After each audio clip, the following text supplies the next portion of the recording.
മഹാരാജാവിൻ്റെ ആ സമ്പ്രദായത്തിലുള്ള പുത്രനാവുകൊണ്ട് പാഞ്ചാലൻ പഠിച്ചുകൊണ്ടിരിക്കുന്ന കാലം ദ്രോണിനൊപ്പുണ്ട്. ദാരിദ്ര്യം നന്നാ കഠിനാണ്. ഒരു നേരത്തെ ഭക്ഷണത്തിന് പോലും വഴിയില്ലാതെ കണ്ട് വിഷമിച്ചുകൊണ്ടിരിക്കുന്ന സമയത്ത് എന്താ അങ്ങോട്ട് നോക്കിയിരുന്നു, ഇങ്ങോട്ട് തിരിഞ്ഞിരിക്കും, ഇങ്ങോട്ട് ദപ്പടിക്ക് എങ്കിലും ഒരു അപ്പളെ സമാധാനം മറ്റേ ഒടിഞ്ഞു പോയിട്ട് ആ വെയിലത്തിൽ നിന്ന് വിഷമിക്കണ്ട.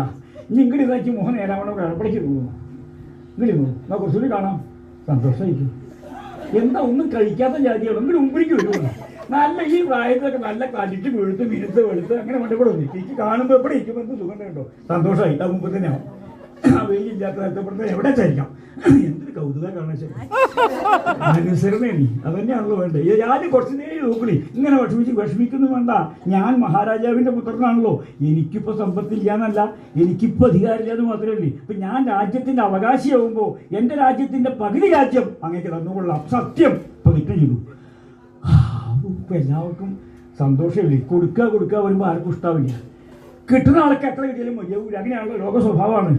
നമ്മുടെ മുഖ്യൻ ഇപ്പം വിചാരിച്ച പോലെ തന്നെ തരാമെന്ന് പറഞ്ഞാൽ തരണം, തരില്ല, കൊള്ളരുതാത്ത സമ്പ്രദായം അധികം. കൊടുക്കുക പ്രഖ്യാപനം മാത്രമേ ഉള്ളൂ. ഈ കിട്ടുന്ന ആൾ കഷ്ടിയ ഇദ്ദേഹം മഹാരാജാവിൻ്റെ പുത്രനായിട്ടുള്ളൂ. അപ്പോൾ ഈ ഒരുപക്ഷെ പുത്രനായി കഴിഞ്ഞ സ്ഥാനം ആ കിട്ടിക്കഴിഞ്ഞാൽ സ്ഥാനം ലഭ്യമായി കഴിഞ്ഞാൽ തനിക്കൊരു പക്ഷേ പകുതി രാജ്യം കിട്ടിയാൽ ഇപ്പോൾ ഒരു നേരത്തെ ഒരു ദേശത്തിൻ്റെ അധിപതിയാവാൻ വേണ്ടി എത്ര ആളുകൾ വെക്കും മുടക്കും ഓടാൻ നോക്കുന്നത് ചെയ്യും. കാരണം കൊച്ചു പ്രദേശത്തിൻ്റെ ഞാൻ തന്നെ അവിടുത്തെ സ്ഥാനാർത്ഥി യോഗ്യനാണ്, ഓടി നടക്കുക. അത് എത്തിക്കഴിഞ്ഞാലോ ഗർവവും അധികാരവും ധിക്കാരവും ഞാൻ തൻപോരിമയും മറ്റുള്ളവർക്ക് സേവനം അതില്ല. ഞാനാണ് അധികാരി, എന്നിട്ട് തനിക്ക് എന്തൊക്കെയാ സമ്പാദിക്കുക. അങ്ങനെയുള്ള ആളല്ല. ഒരു ചെറിയ പ്രദേശത്തിന് പോലും ഓടി നടക്കുകൊണ്ടിരിക്കുക. ഇത് പകുതി രാജ്യം വെറുതെ കിട്ടുക. സന്തോഷമായി. ആ മഹാരാജാവിൻ്റെ പുത്രൻ്റെ വാക്ക് കേട്ടപ്പോൾ ദ്രോണർക്കും സമാധാനമായി. പിന്നെ ഉത്സാഹം വർദ്ധിച്ചു. രണ്ടുപേരും മറ്റുള്ള ശിഷ്യന്മാരെക്കാൾ കൂടുതൽ പ്രഗത്ഭന്മാരായി. എല്ലാവരും പഠിച്ചു. പഠിപ്പ് പൂർണ്ണമാവില്ലല്ലോ. വിദ്യാഭ്യാസം ഒരു ഘട്ടം കഴിഞ്ഞാൽ ആ ഗുരുനാഥനെ നമസ്കരിച്ച് പോവുക. അങ്ങനെയാണല്ലോ എല്ലാവരും യാത്രയായി.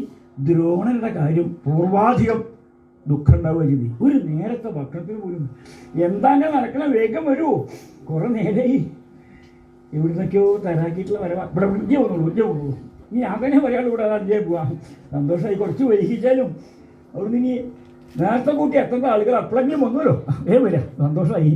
ഇവിടെ ഉള്ള സ്ഥലത്താണ് കൂടാം. ആരോഗ്യമാവരുത്, വെയിലൊക്കെ നോക്കിയിട്ടിരിക്കണം. ഞാൻ ആരോഗ്യമാവരുത്. ഞാൻ പറഞ്ഞു വെച്ചിട്ടേ തടി കുറച്ച് കുറയ്ക്കാട്ടോ, ഒന്ന് നടക്കാൻ വയ്യണ്ടേ, കടിച്ച് കൊടുത്ത് മിന്നത്ത് കഴിക്കൽ മാത്രമേ ഉള്ളൂ. എപ്പോൾ നോക്കിയാലും വെച്ചാൽ അത് വിട്ടു. എല്ലാവരും ഉണ്ട്. യോഗ്യന്മാരായിട്ടുള്ള ആളുകളൊക്കെ ആകുമ്പോൾ കുറച്ച് കഴിയുമ്പോൾ വിഷമം. നടക്കാൻ വയ്യ, ഇരിക്കാൻ വയ്യ, കിടക്കാൻ വയ്യ, കാല് മടക്കാൻ വയ്യ. പറഞ്ഞവർക്ക് പറയാം, ഈ കുറ്റം പറയാം, പരിഹാരിച്ച് അതൊന്നും അല്ലേ, സത്യം തന്നെയാണ്. ആരോഗ്യ